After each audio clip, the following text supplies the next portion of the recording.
우리가 기도하는 곳에 가다가 저 많은 귀신 들린 여종 하나를 만나니 저무로 골조인들 크게 이야기하는 자라.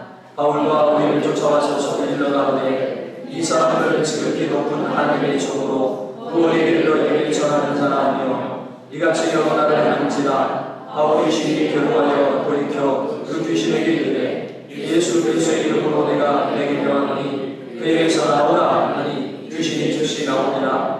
종의 주인들은 자기 일의 소망이 끊어진 것을 보고 바울과 신라를 잡아가지고 저자로 바로들에게 끌어갔다가 상관들 앞에 데리고 가서 말하되 이 사람들이 유대인인데 우리 우성을 시키려 않게 하여 로마 사람인 우리가 받지도 못하고 행치도 못할 풍속을 전한다 하거늘 우리가 일찍 일어나 송구사하니 상관들이 옷을 찢어 벗기고 매로 친하여 많이 친해 오래 가두고 간주에게 공부하여 든든히 지키라 하니 그가 이러한 영을 받아 저희를 깊은 옥에 가두고 그 발을 창고에 든든히 채웠더니 밤중쯤 되어 바울과 신라가 기도하고 하나님을 찬미하며 죄수들이 듣더라. 이에 얼음이 큰 지진이 나서 옥토가 움직이고 문이 곧 다 열리며 모든 사람이 매인 것이나 벗어진지라. 간수가 자다가 깨어 옥문들이 열리는 것을 보고 죄수들이 도망한 줄 생각하고 검을 빼어 자결하려 하거늘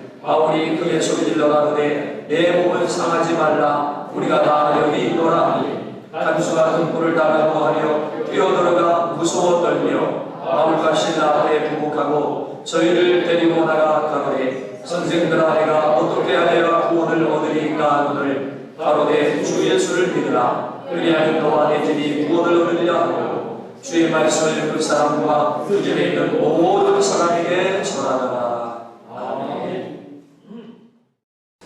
오늘 함께 우리 공부하신 귀한 말씀을 통하여서 삶의 기반이 흔들릴 때 이런 제목으로 함께 은혜를 받고자 합니다. 우리는 살면서 삶의 기반이 흔들릴 때가 있습니다. 개인이나 국가가 그럴 때가 있습니다. 그럴 때 우리는 많은 사람들에게 조언과 또 의견을 구할 때가 있습니다.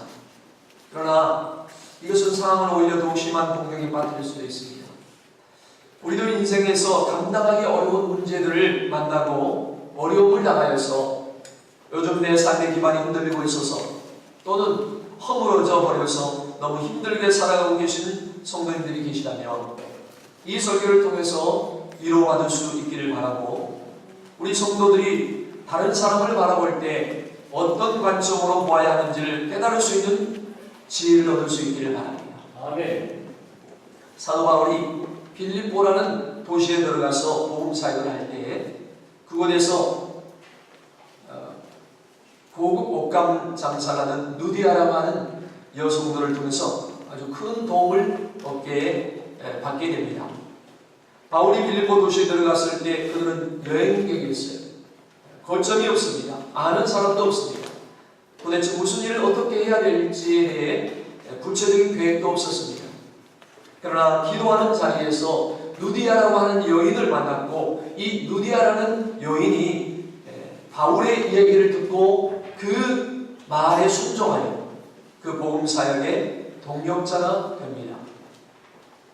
그래서 자기 집에 좀 부유한 사람이었는데 그 일행을 다 초청하여 그 집에 머물면서 복음 사역을 하도록 지원을 했다는 겁니다. 단순히 먹고 자는 일들만이 아니라 사역을 위해서 일체 후원자가 되었다는 겁니다.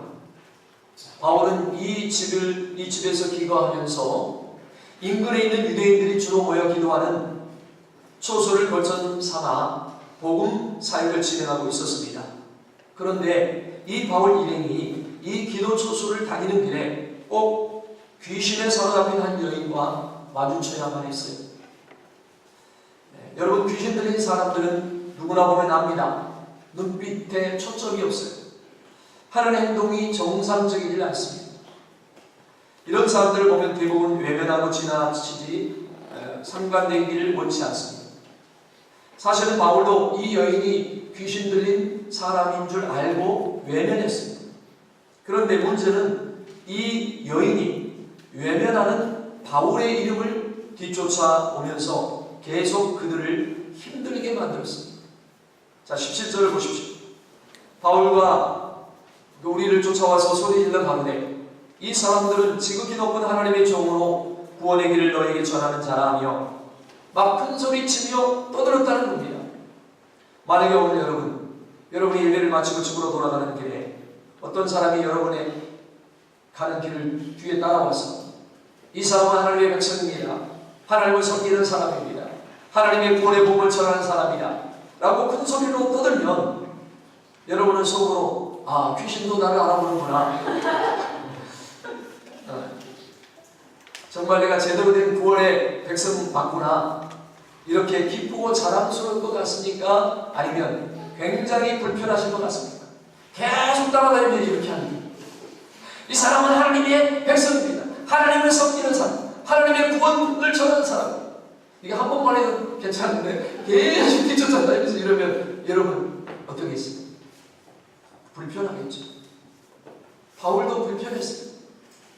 단순히 그가 복음을 전하는 자다라는 말이 내가 해야 될 말을 귀신이 대신해 주니까 너무 고맙다 이렇게 얘기해 준 것이 아니라 귀신 들린 사람이 하나님의 사람이다, 하나님의 복음을 전한다 라고 말을 할 때 귀신 들린 사람에 대한 혐오감 또는 부정적인 마음을 가지고 있는 사람들이 저들도 한패거리구나, 같은 통속이구나, 같이 귀신 들린 사람이로구나 라고 만약에 생각을 한다면 바울의 전도 사역은 오히려 사람들에게 거부감을 받을 수도 있는 상황이었다는 겁니다.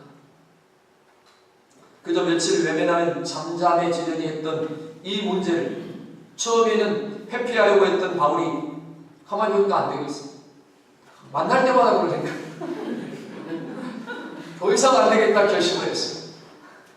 18절을 보십시오.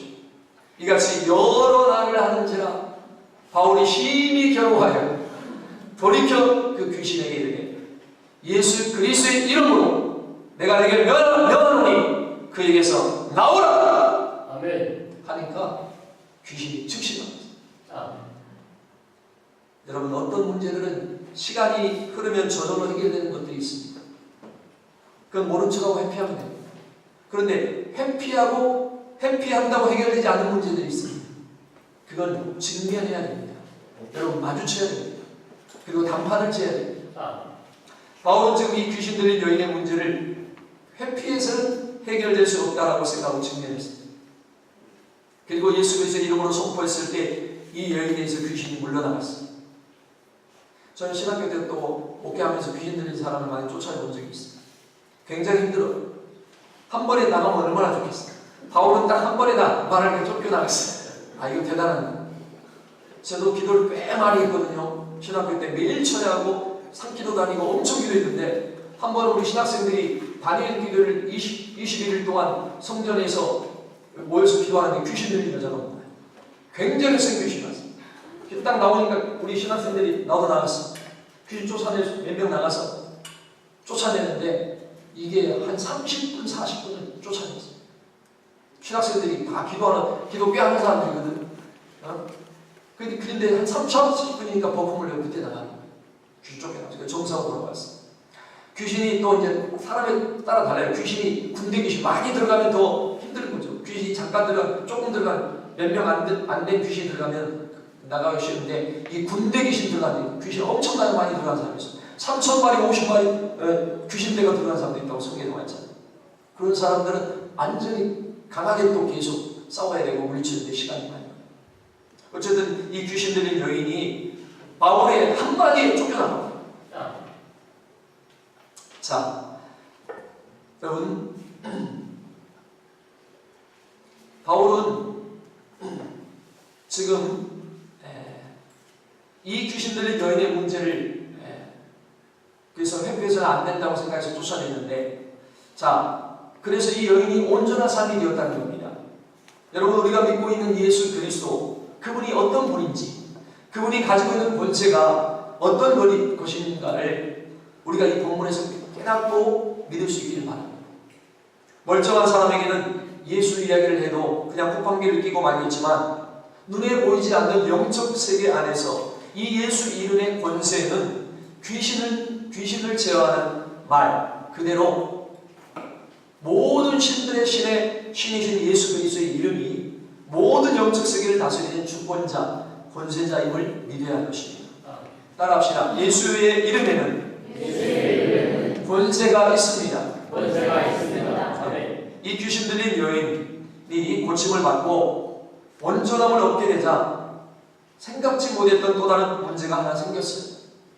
이 점집 주인에게는 이 귀신 들린 여인의 이 용한 점괘 때문에 배워서 점치는 정도가 아니라 귀신에 사로잡혀서 점을 치니까 너무 용하다는 소문이 나서 많은 사람들이 그 집에 와서 그 여인에게 점을 보면서 이 주인은 이 여인을 고용하고 있는 주인은 어마어마한 돈을 벌었습니다. 자, 16절에 그렇게 말하고 있죠. 우리가 기도하는 곳에 가다가 점하는 귀신 들린 여종 하나를 만나니 점으로 그 주인들 큰 이익을 주는지라. 큰 돈을 벌었다 이 말이에요. 먹고 살만한 돈을 버는 게 아니라 어마어마한 돈을 벌었다는 거예요. 여러분 한국에도요 점에 용하다는 점집값은 엄청난 사람 많이 가요.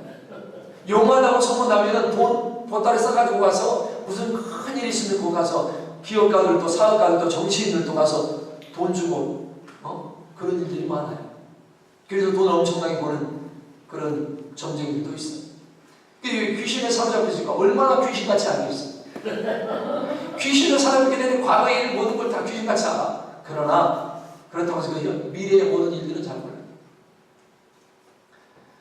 이게 과거의 일들은 귀신같이 아니까 와 용하다고 그러지. 내 일을 다 막 보고 아니까 이 사람들이 물어 몰려든 거예요. 그런데 이 여인이 사도 바울 때문에 온전하게 된 것이 이제 귀신이 나가버렸어요. 이 점집 주인에게는 기쁜 일이 아니에요. 이 여인으로부터 귀신이 나가는 것은 이제 돈 벌 수 있는 기회와 소망이 다 없어져 버린 거예요. 이제 귀신이 나가버리니까 점을 못 치는 거예요. 정상으로 돌아가서. 자, 이 여인이 귀신으로부터 해방되어지는 것은 이 주인에게는 돈 벌 수 있는 모든 자원이 사라지는 것. 바로 그것입니다.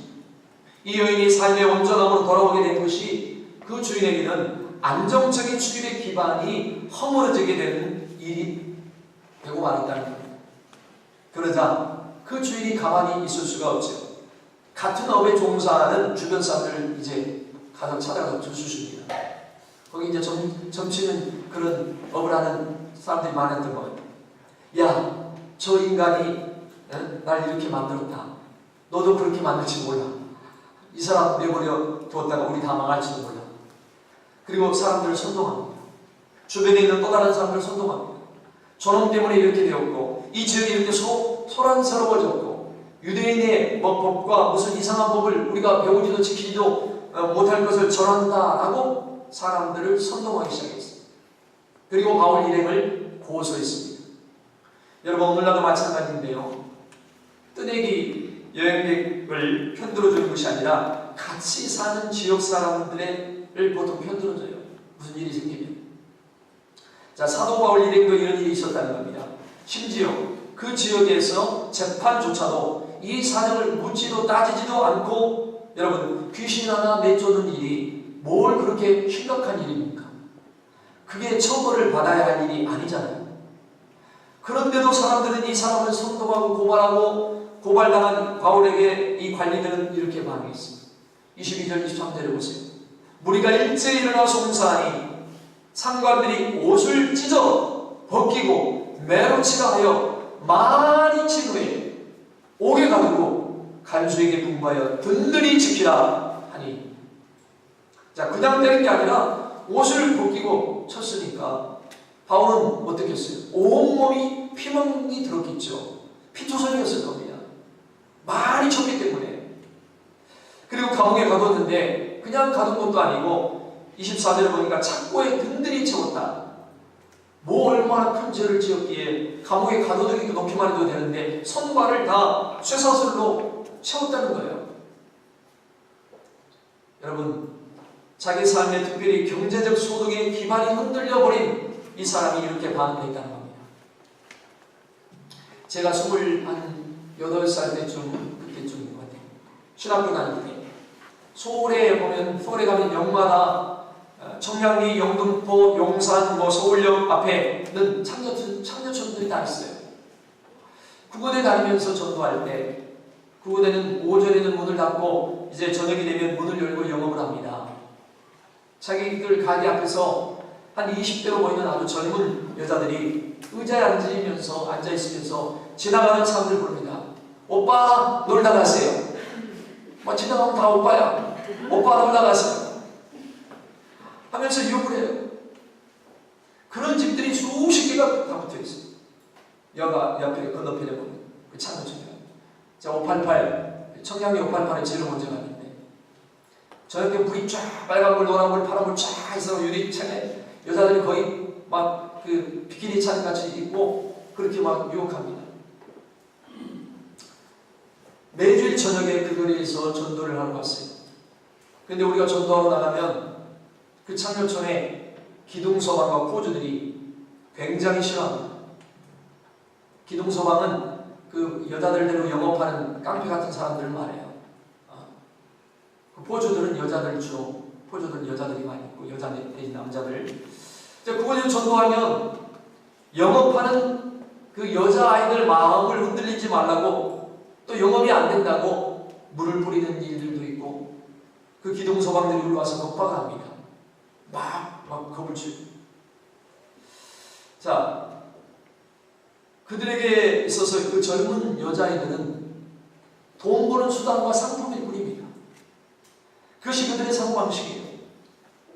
한 여인의 온전한 삶에는 관심을 가지지 않고 그 사람을 통해서 내가 돈 버는 것만 생각을 한다면 여러분, 내가 아는 그 누군가가 또는 직장의 동료가 예수 믿고 하나님 안에서 주어지는 풍성한 생명으로 들어오는 것에 대해서는 생각하지 않고 내가 이 말했다가는 저 사람과 관계가 깨어지면 어떡하나 이런 것만 생각하고 있다면 그래서 그 영혼을 위해 해결책인 복음을 전도하지 아니하고 인간관계나 내 유익과 어떤 손익관계에만 따지고 앉아있다면 우리가 바로 이 점집 주인과 무엇이 다릅니까?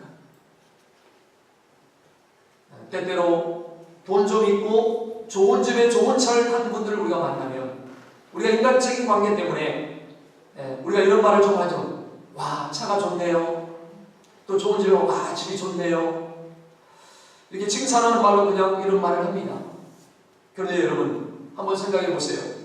정말로 예수도 모르고 하나님도 모르고 집은 좋고 차도 좋고 지위도 좋고 세상에서 많은 것을 쓸 수 있는 능력을 가진 사람인데 성도들이 혹은 어떤 사람들이 만나 교제하는 중에 맨날 내가 가지고 있는 껍데기만 가지고 그 사람이 볼 때, 그 사람이 볼 때, 많은 걸 가지고 있는 사람이 볼 때, 그 사람 와서 와 좋네요, 차도 좋고 집도 좋네 이렇게 말할 때, 와 대단하다 라고 말할 때, 정작 내 영혼이 얼마나 공고한지에 관심을 가지지 않을 때, 교회라고 한번 와봤는데 교회 다니는 사람들이 기껏 하는 기도가 맨날 뭔가를 기도하는데 가만 들여다보니까 내가 가지고 있는 것들 자기들도 가지게 해달라고 기껏 그 기도를 하고 있다면 여러분 이 사람이 교회 안에서 신앙 안에서 무슨 해결책과 무슨 필요성을 느낄 수 있겠어요? 여러분 돈 있는 사람은 고민이 없을까요? 돈이 없어도 고민이요, 돈이 있어도 고민합니다. 그런데 고민의 문제가 아니라 우리가 바라봐야 할 것은 그 사람의 영혼이라는 것입니다. 아멘. 여러분 부자도 예수를 믿어야 되고, 아멘. 가난한 사람도 예수를 믿어야 되고, 아멘. 누구나 예수를 믿어야 되고, 없는 사람을 편드는 것은 우리가 당연히 교회와 기독교 우리 신앙인이 해야 할 일입니다. 왜냐하면 상대적으로 도움이 필요한 사람이기 때문에, 의도적인 나눔이 필요한 대상이기 때문에 당연합니다. 그러나 부자도 한 영혼이고 가난한 사람도 한 영혼입니다. 권세를 가진 사람도 권세를 가지지 않은 사람도 없는 사람도 한 영혼입니다. 아멘. 우리는 사람을 영혼으로 바라봐야 됩니다. 우리 스스로에게 질문해 보길 원합니다. 나는 정말로 누군가를 바라볼 때 영혼으로 바라보고 있는가? 내가 저 사람에게 복음을 전하다가 관계에 깨어지면 어떡하나? 내가 저 사람에게 복음을 전하다가 저 사람 일자리 떠나버리니 어떡하나? 그런 드러나는 표면적인 일이 정말로 심각한 문제일까요? 아니면 정상적이지 못한 삶을 영원한 고통 속에 해결책 없이 죽음 가운데로 걸어 들어가야 할 그 사람을 살리는 일이 더 중요한 일일까요? 여러분, 귀신 들린 한 여인을 돈 버는 도구로만 바라보았던 점집 주인, 우리가 그 자리에 가지 않기를 바랍니다. 그런데 바로 이러한 사건 때문에 두 번째 삶의 기반이 흔들려버린 사람이 등장합니다. 하나님의 역사 때문에 삶의 기반이 흔들려버린 점집 주인과는 달리 이 점집 주인의 고소와 관리들의 부당한 재판, 하나님의 복음을 전하고 하나님의 능력을 드러냈다는 이유로 안정적인 삶의 기반을 빼앗겨버린 사람, 바로 바울과 실라입니다. 누군가는 돈에 대한 이익 때문에 한 사람의 인격이나 온전한 삶의 회복을 싫어했던 반면에 또 누군가는 한 사람의 온전한 회복을 위해 자기 삶의 안정이 깨어지고 말았습니다. 그저 평범한 그리스도인이라면 이런 생각을 할 수도 있죠. 내가 뭐 잘못한 게 있나? 내가 복음을 전했을 뿐인데, 예수의 이름으로 기도했을 뿐인데, 하나님의 역사를 드러낸 것 뿐인데 왜 내가 매를 맞아야 되나? 벌거벗김을 당하고 매를 맞고 수치스럽게 사람들 앞에서 매를 맞고, 그리고 왜 내가 감옥에 들어가야 되나? 이렇게 생각할 수도 있다 이 말이에요. 평범한 사람 같은. 그런데 여러분, 자기 삶의 기반이 깨어졌을 때 점집 주인은 누군가를 고소하고 깨뜨린 쪽으로 반응하는 반면에 고통스러운 매질 이후에 음습한 지하 감옥에 갇힌 바울과 실라는 오히려 삶의 기반이 허물어진 바로 그 자리에서 어떻게 했어요? 찬양하고 기도합니다. 25절에 보세요. 밤중쯤 되어 바울과 실라가 기도하고 하나님을 찬미하며 죄수들이 듣더라. 자, 따라합시다. 기도하고 찬송했다. 기도하고 찬송했다는 말이 뭐 예배 시간처럼 기도 순서 따로 있고 찬송 시간 따로 있는 것이 아니라 기도하는 가운데 찬양을 올려드렸다는 말입니다. 이게 무슨 말인가요? 감옥에 갇혔는데 놓여달라고 기도하는 것이 아니라 그 기도가 어떤 기도였어요? 찬양의 기도였다는 것입니다. 찬양의 기도. 하나님을 높이고 하나님을 인정하고 내 삶의 기반, 세상의 기반은 허물어져 버렸지만 하나님은 여전히 살아계신 하나님, 영혼을 살리고 버림받고 영적 세력에 매여 정상적인 삶을 살아갈 수 없는 사람을 한 번의 기도의 선언에 회복시켜 주신 사람을 구원하시기를 기뻐하시는 하나님에 대한 찬양을 바울 일행이 올려드렸다는 것입니다. 우리가 대부분 하나님 앞에 기도할 때 우리는 내 문제가 해결해달라고 기도합니다. 그러나 이 시간 바울의 기도는 문제 해결을 위한 기도가 아니라 하나님을 높이는 기도를 했다는 것입니다. 하나님을 높이는 기도를 하고 있었다는 거예요. 내 삶의 안정적인 기초와 기반이 흔들려 버릴 때 찬양하고 예배하던 사람, 내 삶의 안정적인 기반이 내 손에 달려있지 않다는 사실, 때로 우리 삶의 기반이 경제 안정, 육체의 안정, 건강의 안정, 사회적인 안정 이런 것을 기반이라고 생각하고 있을 때 바울은 그런 기반이 흔들렸다고 할지라도 예수님이 나의 기반이요 하나님이 나의 기반이다. 감옥 안에서도 하나님을 예배하는 사람, 내 삶의 안정은 오직 예수 안에서 찾는 사람, 내 계획이 뒤틀려지고 내가 의도하는 대로 일이 돌아가지 않고 내가 원대로 세상이 돌아가지 않을 때도 하나님을 찬양하고 예배하는 사람, 하나님은 그런 사람들에게 초자연적인 기적의 은혜를 베푸십니다. 26절에 봅니다. 이에 호련히 큰 지진이 나서 옥토가 움직이고 문이 곧 다 열리며 모든 사람의 매인 것이 다 벗어진지라. 여러분 보세요. 여기 보면 희한한 일이 나요. 지진이 나면 건물이 허물어져야죠. 지하 감옥이 허물어져야죠. 근데 어떻게 건물은 하나도 허물어지지 않고 옥문이 열리기만 합니까? 더군다나 지진이 났는데 쇠사슬은 왜 풀어집니까? 지진이 났는데 왜 쇠사슬이 풀어져요? 세상에 그런 지진이 어디가 있어요? 그러니까 이 지진은 일상적인 지진이 아니라 하나님이 부분적인 곳에만 영향을 끼친 초자연적인 지진입니다. 모든 매인 것이 저절로 풀어지고 감옥문이 열렸기 때문에 누구나 원하기만 하면 감옥을 나갈 수가 있었습니다. 그러나 바울과 실라는 도망가지 않았습니다. 왜요?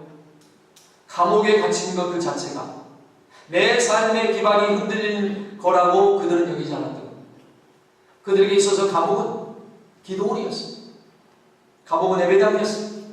하나님이 함께 하시는 평안한 삶에서 굴러떨어져 하나님이 없는 감옥에 갇힌 것이 아니라 평안할 때도 나와 함께 하시는 하나님은 감옥 속에서도 나와 함께 하고 계시기 때문에 감옥 안에 있든지 밖에 있든지 그것이 바울에게는 중요하지가 않았습니다. 감옥을 벗어나는 것이 기도의 제목이 아니었기 때문에 문이 열려져도 아마 하나님께서 나가라고 말씀하지 않았기 때문에 그는 나가지 않았을 겁니다. 여러분 우리도 사도행전 10장에 보면 베드로가 감옥에 갇혔을 때 그때도 감옥문이 열리고 천사가 와서 나와라 해서 데리고 나가서 감옥에 노연한 사건을 우리는 성경을 통해서 알 수가 있습니다. 그때는 풀려난 것이 목적이었기 때문에 하나님이 그렇게 인도하셨지만 바울에게는 감옥문이 열려져 있는데도 불구하고 생각하기에는 추측하기에는 나가라는 지시가 없었고 바울은 그냥 그 자리에 앉아 있었던 것 같습니다. 바로 이 시점에 삶의 기반이 흔들려버린 또 세 번째 사람이 나타납니다. 그런데 누굽니까? 바로 죄수들을 책임져야 할 간수입니다. 로마법에 의하면 투옥된 죄수들을 지켜내지 못하면 간수가 자기 목숨으로 그들을 대신하도록 했습니다. 그래서 이 형법이 철저하게 지켜지도록 책임감 있게 지켜지도록 로마법은 그렇게 강력했습니다. 간수는 그 짧은 시간에 생각이 있습니다. 감옥문이 다 열렸다. 죄수들은 다 도망갔을 거다. 그러면 내가 대신 이 처벌을 받아야 된다. 그것도 그냥 받는 것이 아니라 모든 고통을 당하고 마지막에 사형을 당해야 된다. 그럴 바에는 차라리 지금 내가 스스로 목숨을 끊는 게 낫겠다. 덜 고통받겠다. 그리고 그 간수가 자결을 하려고 했다고 했어요. 바로 그때 바울이 그 간수를 향해서 외칩니다. 우리가 다 여기에 있다. 죄수들이 다 도망갔을 것이라고 생각하고 죽으려고 각오했던 이 간수에게 깜짝 놀란, 그래서 감옥 안에 뛰어들어갑니다. 밤이고 또 음숙한 지하 감옥이었기 때문에 등불 없이는 달려갈 수 없어서 등불을 달라 해서 바울과 실라 앞에 뛰어들어가서 그 앞에 무릎을 꿇습니다. 그리고 30절에 이렇게 말합니다. 저희를 데리고 나가 이르되 선생들이여 내가 어떻게 하여야 구원을 얻으리까? 한 번도 이런 일을 경험해 본 적이 없습니다. 생각해 본 적도 없습니다. 생각지도 못한 일이 벌어지면 보통 사람들은 당황할 수밖에 없습니다. 이 간수가 지금 그런 상황이에요. 너무 답답한 마음에 간수가 죄수 앞에 꿇어엎드려 말합니다. 선생님, 내가 어떻게 해야 될까요? 그때 바울이 얘기하죠. 31절에 주 예수를 믿으라. 그냥 너와 내 집이 구원을 얻으리라. 얼마나 멋진 장면이에요. 기가 막히잖아요. 죄인이었던 신분으로 들어가던 바울이 간수가 그 앞에 꿇어 앉아서 엎드렸어요. 당황하고 어찌할 줄을 모를 때 바울이 그에게 복음을 전했습니다. 주의 말씀을 전합니다. 전도했다는 말입니다. 여러분, 자기 삶의 기반이 허물어졌을 때 간수는 외쳤습니다. 내가 어떻게 해야 합니까? 여러분 한번 생각해 보세요. 만약 간수에게 아무런 일이 일어나지 않았다면 이 간수가 과연 복음이나 바울에게 관심이나 가졌겠어요? 이 간수의 입장에는 자기가 늘 일상적으로 살아왔던 삶의 패턴이 깨어졌을 때, 안정된 삶의 기반이 깨어졌을 때 자기 마음도 허물어졌습니다. 죄수에게 이놈저놈 욕을 했을 이 사람이 선생님이라고 그러면서 자기 마음이 연약해집니다. 겸손해집니다. 부드러워집니다. 딱딱한 돌밭에 말씀이 심겨질 수 없었던 것처럼 이 사람의 삶의 기반이 허물어져서 연약한 마음이 되었을 때 바울의 복음이 그에게 심겨졌고 그는 구원을 받게 됩니다. 바울이 자기가 계획했던 삶의 계획, 복음 전도의 계획이 허물어졌기 때문에 감옥에 들어온 것처럼 이 감옥 안에 있는 이 사람도 자기 삶의 계획이 허물어졌기 때문에 복음을 듣게 되었고 믿게 되었다는 것입니다. 그러니 여러분, 바울이 삶의 기반을 허무시는, 그 바울의 삶의 기반을 허무시는 하나님의 역사와 이 간수의 삶의 기반을 허무시는 하나님의 역사는 인간의 계획으로는 다가갈 수 없었던 사람들에게 복음을 전하여서 구원을 얻게 하시려는 하나님의 계획입니다. 할렐루야. 이 감옥의 간수, 또 16장 앞에 나온 누디아, 이런 사람들 때문에 유럽의 최초의 교회가 세워진 그 교회가 빌보교입니다. 유럽의 최초의 교회가 세워졌습니다. 하나님이 유럽의 교회를 세우고 많은 영혼들을 구원하기 위해서. 따라합시다. 내 삶의 기반이 흔들린 것도 하나님의 계획일 수도 있습니다. 우리는 내 삶의 기반이 흔들리지 않기를 누구나 원합니다. 저도 그렇습니다. 가능하면 여러분의 삶의 기반이 흔들려 이렇게 당하게 되고 고통받는 일이 없기를 주의 이름으로 축원합니다. 그것이 우리의 바람입니다.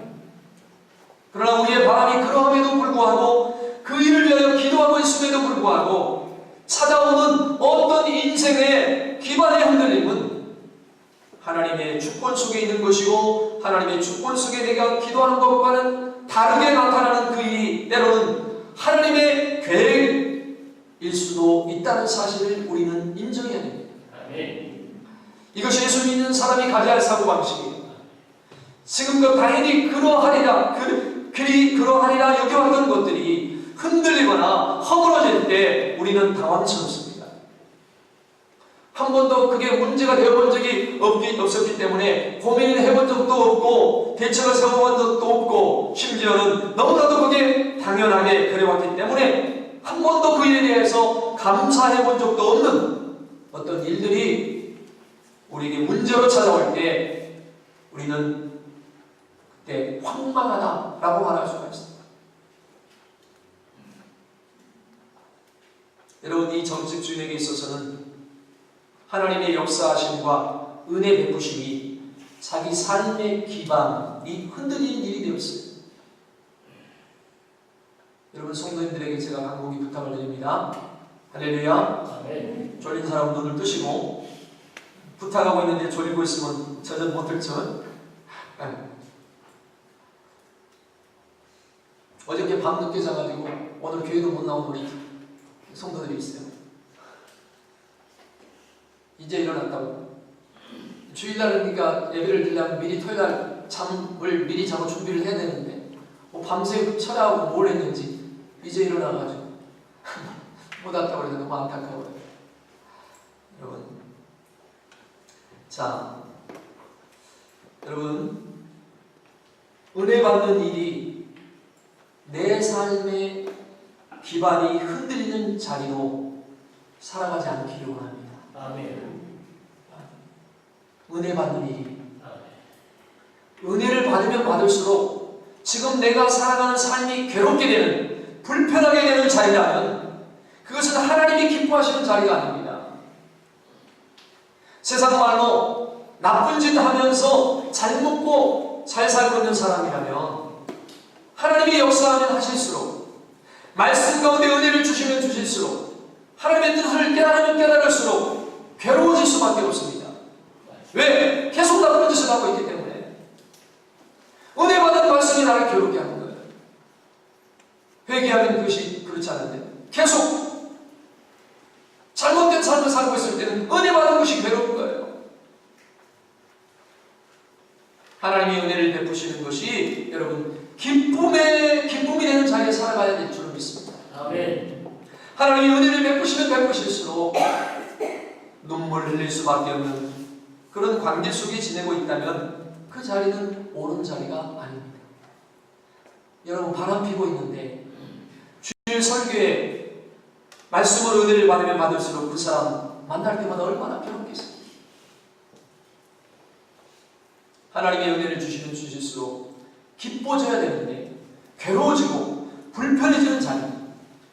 여러분, 혹시라도 지금 그런 자리에 있다면, 관계의 자리, 육신의 자리, 사업의 자리, 일의 자리에 있다면 여러분이 그 자리를 빨리 벗어날 수 있기를 바랍니다. 아멘. 사람이 가장 잘 사는 법은 아이러니하게도 내가 죽는다는 사실을 기억할 때라고 합니다. 따라합시다. 잘 사는 법은 죽는다는 사실을 기억할 때입니다. 자, 사람이 자기에게 주어진 것을 가장 잘 사용할 수 있는 길은 이것이 언젠가는 다 없어질 것이라는 것을 알고 사용할 때라는 겁니다. 자, 역설적이게도 사람이 가장 여유로워질 때가 언젠가 하면 내가 정말 연약하다는 사실을 인정할 때, 오히려 강자의 여유가 강에서 나오는 것이 아니라 약하다는 사실을 인정할 때 강자 이상의 여유가 우리에게서 나온다고 합니다. 사람이 진리를 깨달을 때가 언제냐? 그 내가 진리라고 알고 있는 것을 붙을 때가 아니라 내가 진리라고 알고 있던 것들이 깨어질 때, 허물어질 때, 그때 오히려 진짜 진리를 깨달을 때라고 합니다. 우리 사람들은 자기 삶의 안정적인 기초가 흔들릴 때 비로소 영원한 기초가 무엇이어야 하는지, 어디에 있는지를 찾게 된다는 겁니다. 발견할 수 있게 된다는 말입니다. 다시 한번 말씀드리지만 세상의 권세와 권력을 가지고 있는 사람들은 다 물어봅니다. 야, 저 사람은 법적 권세를 갖고 있다니, 대단한 권세를 갖고 있다니, 돈의 권세를 가지고 있다니, 정치적인 권세, 지식의 권세, 관계성의 권세를 가지고 있다니 하고 다 물어보고 대단해야 합니다. 다 부러워할 때 정작 그 자리에 있는 그 사람은요, 그거 잃어버릴까봐 노심초사, 전전긍긍합니다. 여러분 한번 생각해보세요. 나는 이것을 잃어버릴 것 염려하고 밤잠도 제대로 못 자고 와인 한 잔을 안 마시면 잠을 못 자는 사람이 나중에는 알코올 중독이 되어버려가지고 그렇게 사람 앞에 설 때는 다들 머리를 숙여 인사를 하지만 자기 혼자 있을 때는 그렇게 외롭고 괴로운 그 사람 앞에서 예수 믿는 사람이 가서 한다는 말이, 아, 복 많이 받으셨네요. 정말 좋으시겠어요? 뭐가 좋아요, 좋긴? 아, 우리도 저런 은혜를 받았으면 좋겠는데 그게 뭐 은혜란 말입니까? 나는 그것 때문에 지금 밤잠을 못 자고 설치고 죽게 생겼는데, 우리 예수 믿는 사람이 알아야 될 것이 이겁니다. 여러분, 바울이 보여준 바로 그 모습입니다. 우리 삶의 영원한 기초는 오직 예수 외에는 없다는 사실입니다. 아멘. 이것을 믿는 사람만이 진짜로 전도할 수가 있어요. 아멘. 예수는 믿어서 예배를 드리고 그래서 전도를 하라고 하니까 전도를 하긴 하는데 정작 마음속에 예수님만이 하나님만이 영원한 삶의 완전한 기초, 유일한 기초라는 사실을 못 믿고 있는 사람들이라면 여러분 다른 사람들의 마음에 타닿을 수가 없는 거죠. 진짜가 아닌 것이 사람을 감동시킬 수가 없는 것처럼 진짜 복음을 확신하지 않는 사람은 다른 사람 마음 중심에 다다를 수가 없어요. 여러분 우리는 진짜로 예수쟁이가 되어야 됩니다. 아멘. 진짜 예수 믿는 사람이에요.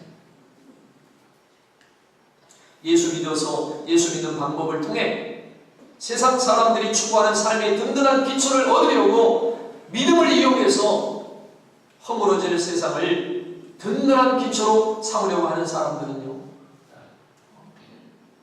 전도 못합니다.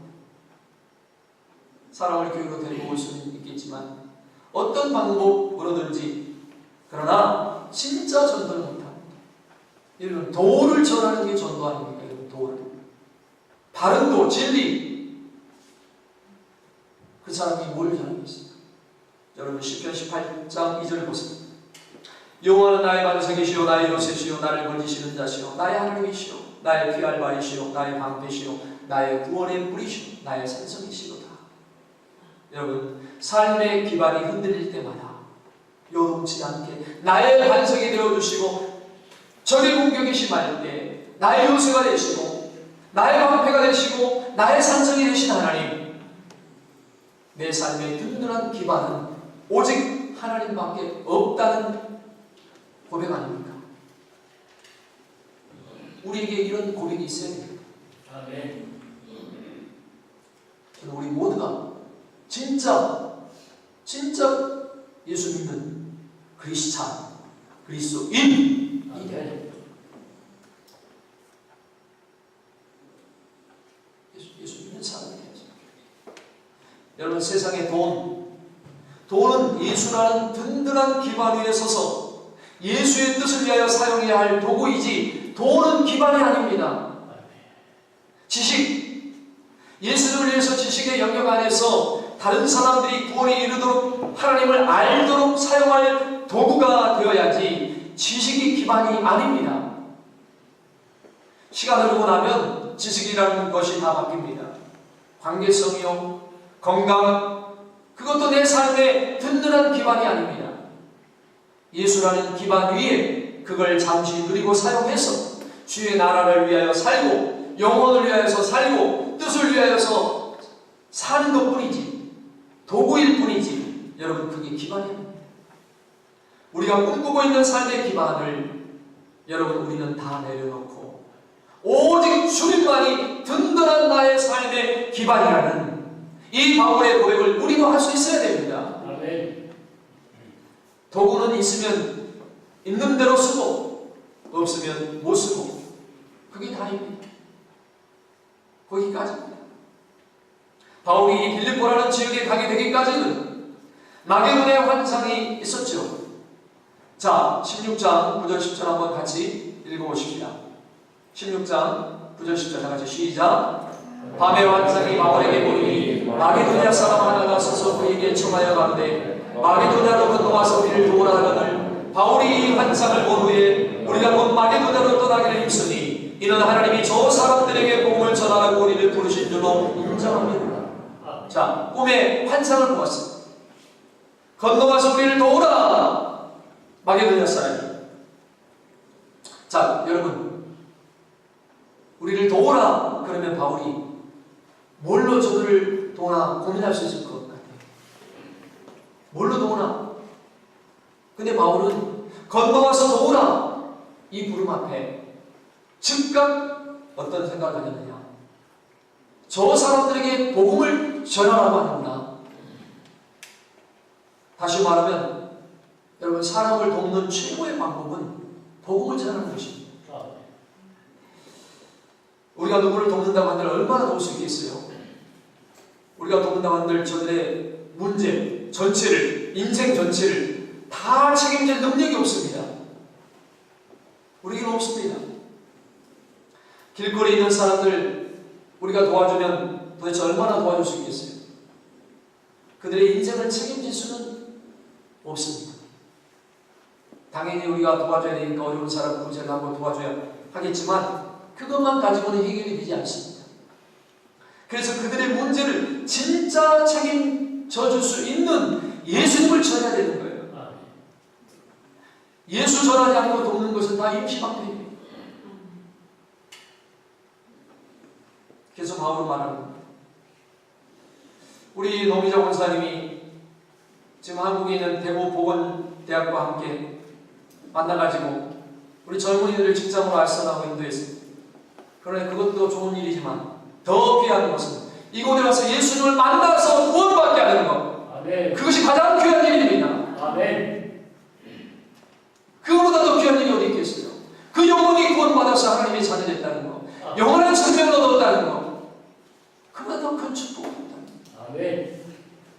할렐루야. 자, 우리를 도우라는 이 환상을 봤을 때 바울은 말합니다. 즉각 이건 딴 것이 아니다. 복음을 전하라고 우리를 부르신 거다. 이 부르심이 우리에게도 깨달아지기를 소망합니다. 아멘. 따라합시다. 누군가를 돕는다는 것은 복음을 전하는 것입니다. 여러분, 복음 전하지 않고도 여러분 도우는 것은 임시방편이라는 것입니다. 복음 없이 여러분 어떻게 사람의 온전함을 회복시켜 줄 수 있겠습니까? 하나님이 없는데, 든든한 기반이 없는데, 세상 기반은 다 무너질 것인데 무슨 말로 그들을 온전하게 만들어줄 수 있다는 말입니까? 세상이 힘들고 어렵다는 사람들, 우리가 어떤 형태로든 도와줘야 하지만 이거 알아야 됩니다. 내가 도와주는 것, 이것이 진짜로 그를 온전하게 회복시킬 수 있나? 아닙니다. 우리는 나 하나도 책임 못 지는 여자간 사람들 아닙니까? 남의 인생을 어떻게 책임집니까?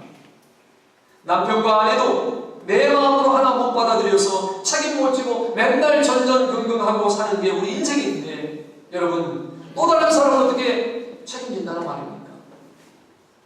누군가의 인생을 정말로 도와주기를 원한다면 예수의 복음을 전해야 됩니다. 아멘. 시편 18편의 고백처럼 그의 반석, 그의 피할 바위, 그의 산성이 될 수 있는 주님을 소개해 줘야 됩니다. 뿐만 아닙니다. 여러분, 시편 49편에 이런 구절이 있어요. 자, 한번 개역개정으로 한번 보십시다. 6절부터 10절까지는 중요한 구절입니다. 6절부터 10절까지 다 같이 한번 읽어봅시다. 시작. 자기의 재물을 의지하고 부유함을 자랑하는 자는 아무도 자기의 형제를 구원하지 못하며 그를 위한 속전을 하나님께 바치지도 못할 것은 그들의 생명을 속량하는 값이 너무 엄청나서 영원히 마련하지 못할 것입니다. 그가 영원히 살아서 죽음을 보지 않을 것인가? 그러나 그는 지혜 있는 자도 죽고 어리석고 무지한 자도 함께 망하며 그들의 재물은 남에게 남겨두고 떠나는 것을 보게 되리로다. 여러분, 무슨 뜻입니까? 돈 많은 사람, 부자, 그 사람은 자기 형제 하나도 못 건진다. 왜요? 그 사람 인생 하나 건져주는 일을 위해 자기 전 재산을 쏟아부어도 밑빠진 독이 물붓기다. 한 사람을 구원하는 값이 자기 돈으로 되어지는 일이 아니라, 이게 단순히 영적인 구원만이 아니라 육적인 구원도 마찬가지라는 겁니다. 아멘. 세상의 전 재산을 다 동원해도 가난한 사람을 구원할 길은 없습니다. 뿐만 아닙니다. 자기가 돈이 그렇게 많고 부유함을 자랑하면 그 사람은 영원히 사냐? 아니다. 그 사람도 죽는다. 자기가 가지고 있는 돈 다 남겨놓고 누군가에게 물려주고 세상 떠날 수밖에 없는, 다시 말해서 자기 목숨 하나 구원할 수 없는 겁니다. 여러분, 우리나라에 돈 많이 있다는 이건희 회장, 삼성 지금 병원에서 오늘 내일 하고 있어요. 죽었는지 살았는지 몰라. 지금 죽었다고 하는 사람도 있고 살았다는 사람도 있고 지금 행방을 몰라. 어쨌든 돈이 있으니까 어떻게 숨을 쉬기라도 의학의 힘을 빌려서 할 수도 있을지 몰라요. 그러나 그 수많은 돈, 자기가 벌었다고 하는 돈 다 써보지도 못하고 언젠가는 곧 갈 겁니다. 떠날 겁니다.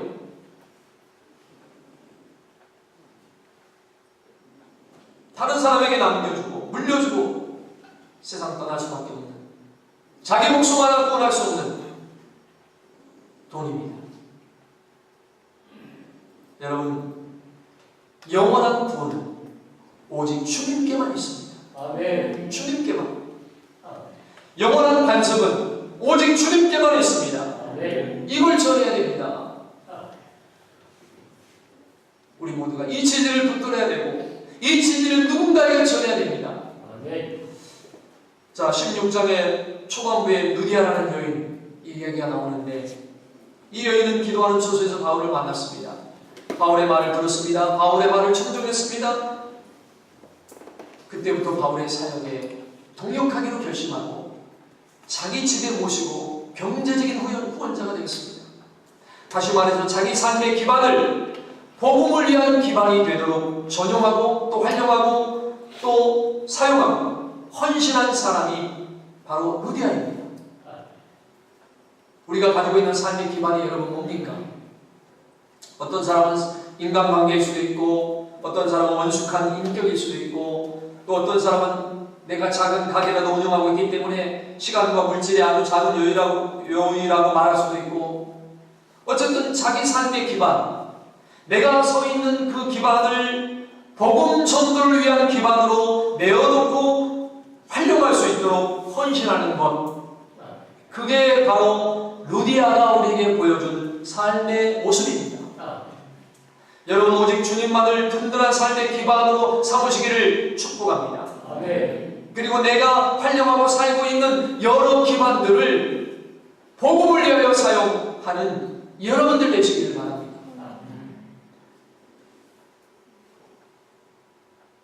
더 나아가서 남을 돕되 마지막 본질적인 도움은 오직 복음을 전하는 것이라는 사실을 우리가 깨닫고 실천할 수 있기를 바랍니다.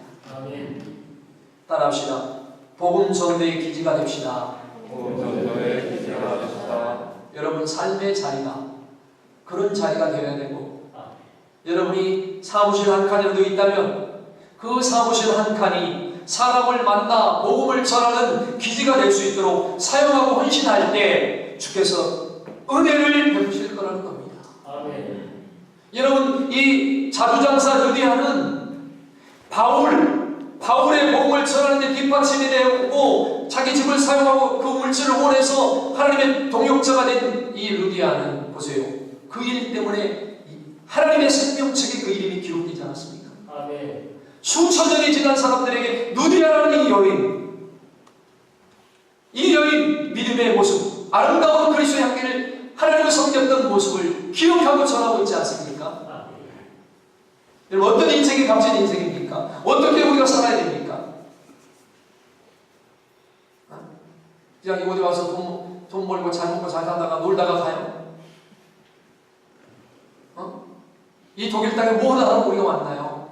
뭐 여러 가지 목적과 이유가 있어서 왔겠지만 이곳에서 하나님을 만나고 하나님을 잘 섬길 때 놀라운 은혜와 축복의 삶이 인생이 달라지는 역사가 일어나는 그런 계기가 되는 축복의 땅이 되시기를 바랍니다. 아멘. 그저 왔다 그저 가는 인생이 되지 말고 잠시 왔다 가는 인생이 되지 말고 여러분 젊은이들 이곳에 와서 공부하고 여러 가지 일들 하지만 어떤 사람은 주님 만나서 변화되고 돌아가는 사람이 있고 어떤 사람은 그냥 놀다가 구경하다가 그냥 아무 별일 없이 지나가는 사람이 있습니다. 여러분, 인생은 어떻게 사는 것이 가치 있는 인생입니까? 어떻게 살아야 가치 있는 인생을 살겠습니까? 여러분? 우리는 참으로 내 인생 한 번밖에 없는 인생 세월을 아끼고 귀하고 아름답게 보내시길 바랍니다. 아멘. 젊은 날에 창조주 하나님을 바로 알고 바로 섬기는 것이 복된 삶입니다. 복된 인생을 사는 겁니다. 성도 여러분, 정말 간절히 부탁을 드립니다. 주의 역사하심이 여러분의 삶의 기반을 흔드는 일이 아니라 삶의 기반을 든든히 세우는 일이 되도록 죄악된 자리에 살지 말고 잘못한 삶 살지 말고 의의 길에 돌아오시기를 축복합니다. 아멘. 오직 예수님이 우리의 신앙, 우리의 삶의 진짜 든든한 기반이 될 수 있기를 주 이름으로 축원합니다. 아멘. 축원합니다. 아멘. 기도하겠습니다. 하나님 아버지 감사합니다. 우리는 인생을 살아가는 동안에 삶의 기반이 흔들릴 때가 있습니다. 원치 않게도 내 삶의 기반이 흔들리고 허물어져 갈 때가 있습니다. 하나님, 그러나 그 가운데 역사하시고 섭리하시는 하나님을 알게 하여 주시고 아멘. 우리의 삶의 기반이 흔들림으로 인하여서 하나님을 만나고 하나님을 아버지 알게 되고 구원받고 복된 자리에 가는 사람이 있는가 하면 그 삶의 기반이 흔들려서 망해버린 사람들이 있습니다. 우리는 어떻게 인생을 살아야 될 것인지 하나님 삶의 기반이 흔들리고 허물어져 갈 때 하나님을 만나는 귀한 은혜가 있게 하여 주시옵소서. 아멘. 하나님 앞에 더 가까이 나가게 하여 주시옵소서. 아멘. 하나님의 뜻을 이루어가는 삶이 되게 하여 주시옵소서. 아멘. 하나님 앞에 귀하게 붙잡혀 쓰임받은 복된 하나님의 사람 되게 하여 주시옵소서. 아멘. 하나님이 주시는 은혜의 자리, 하나님이 주시는 은혜의 자리가 내 삶의 자리를 흔드는 자리가 아니라 삶의 기반을 든든히 세우는 일이 있게 하여 주시고 아멘.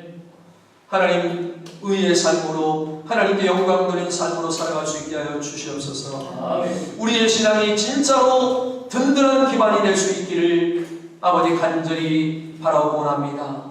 우리의 신앙들이 믿음들이 삶의 기반을 든든히 세워가는 우리 성도들이 다 될 수 있기를 간절히 바라고 원하며 날마다 주의 은혜와 주의 성령의 인도하심으로 기도와 말씀 안에서 세워지고 아름답게 가꾸어지고 다듬어지고 쓰임받는 우리 성도들 다 될 수 있도록 하나님 은혜와 복을 내려 주시옵소서. 아멘. 예수님의 이름으로 감사 기도드리옵나이다. 아멘.